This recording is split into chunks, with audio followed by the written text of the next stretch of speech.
Hello, my name is Alexis Schumaker, and the topic I chose is the exposure of vaping on media. This topic is specifically targeted at the teenage population, or the teen vaping issue, which had begun in the year 2014. However, it did not increase greatly until the years 2016 and 17, and then again in the year 2019. This issue is not something that is specific to any one state, as it is seen across the whole United States. As such, the sources are spread throughout the whole United States. My first main point I would like to address is the harm vaping brings to teenagers. While vaping was created as a way for adults to quit their smoking addiction to regular cigarettes, the nicotine in electronic cigarettes, while being a lower dose, is still an addictive substance, and to an undeveloped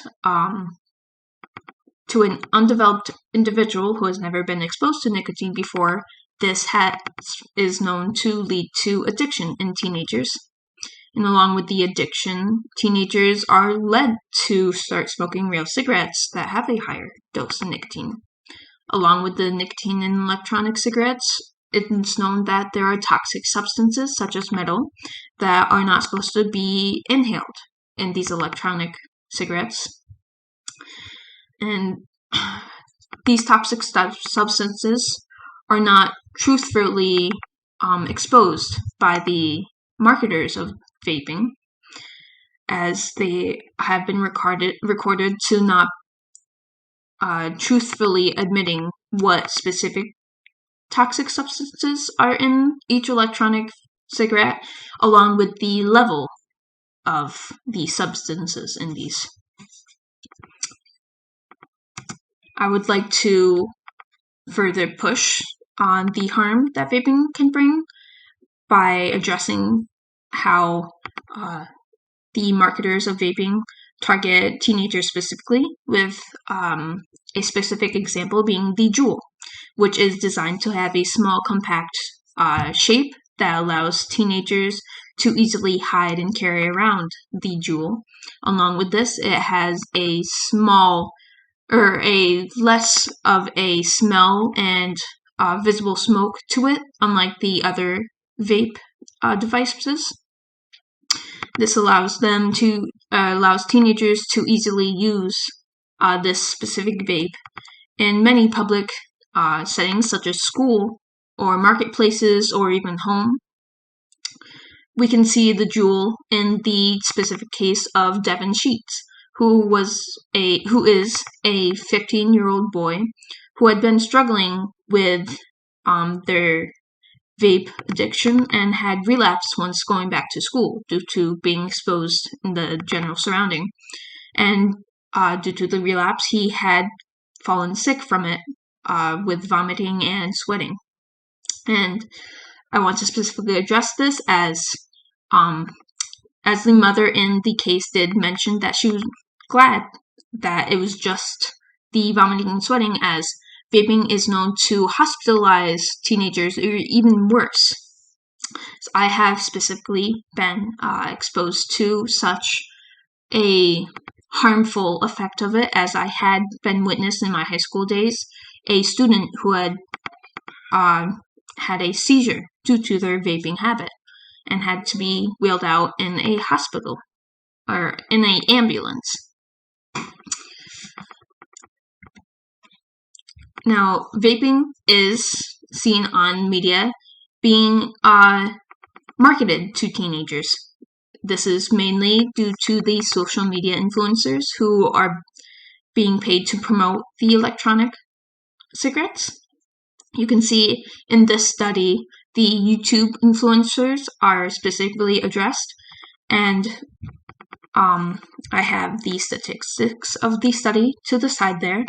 156,000 of these videos are available to minors, as they do not have age restrictions to them. And while you are unable to know how many of the views or likes or dislikes are minors watching these videos, it can be assumed that a great number of them are, as that was the target audience of these. And these videos are specifically made to show vaping in an attractive and cool light, which is something that teenagers are drawn to. So, doing tricks with the electronic cigarettes, making hoops and rings with the smoke, is being made to draw teenagers to the habit. So it should be addressed that there are certain negative media exposure. However, this is mainly due to the misinformation that is being presented on this exposure. So rather than it being the media exposure specifically that is being the cause of bringing teenagers to vaping, is rather the misinformation within these videos, within the exposure, that is specifically being harmful to teenagers. Although many do not agree with this, and many generalize this harmful part of media to media in general. This can be seen in the blog written by Michelle Minton, who addresses the anti-vaping advertisements. She claims that because the advertisements are showing teenagers or cool individuals, as she had mentioned, people who seem attractive to teenagers as using the vape, she believes that this has led teenagers to vaping because they are more drawn to the normalization of it in these, rather than the negative information being provided.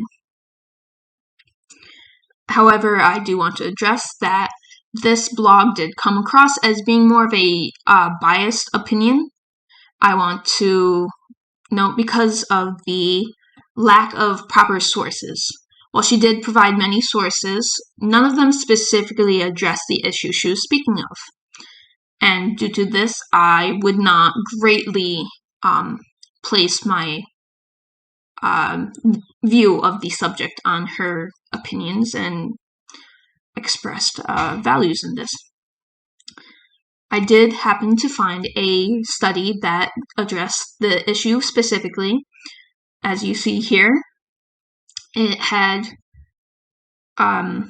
researchers who had interviewed many teenagers, 4,000 teenagers, as you see there, before and after a exposure to the anti-vaping advertisements. And you can see the quote there that addresses the beliefs that this study focused on, the beliefs being what information the teenagers had believed of vaping before and after. So whether they believed it being cool, harmful, and the basic information of vaping is what I want to note. And of these beliefs, they had 17, and of them, 15 of them had shown a positive effect on the teenagers that they had chosen for the study. And that is no small percentage either, as 15 out of 17, that is a very positive outlook for this. So you see through this that rather than it simply exposing teenagers to a positive view of vaping, is actually properly giving them a better insight to the information being provided through these advertisements, and you can see through the results that it did have a positive impact, unlike what Miss Minton had believed. Another study addresses the news events and that exposure to the teenage population. This, instead of the beliefs though, this study had specifically focused on the sale itself of vaping products. It had been published in 2022, but it was taken over the 2018 to 2019 time period, and it focused on 5 specific news events, as you see there. And I had provided the graph from the study that showed the results of this. And after the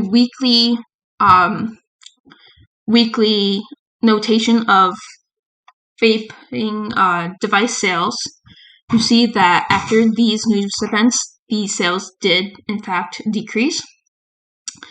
And again, while you are unable to know the number of minors that were involved, it is marked that minors were involved in this. And so despite you not being able to know the actual number of teenagers involved in this, you can see that they were positively influenced, as the whole general population of vapors, or people who vaped, had a positive influence after these news events. So through these, you can see that there is a positive impact of providing proper information, and that despite there being negative media exposure that does not properly inform the teenage population, when you do provide the proper information, you can see it does educate them. Teenagers are not simply being moved by what is seen as being normal or as influential or cool. They do in fact take in the information that media provides. Granted, that is the proper and accurate information. That is my presentation, so thank you for listening. These are my references here, and thank you.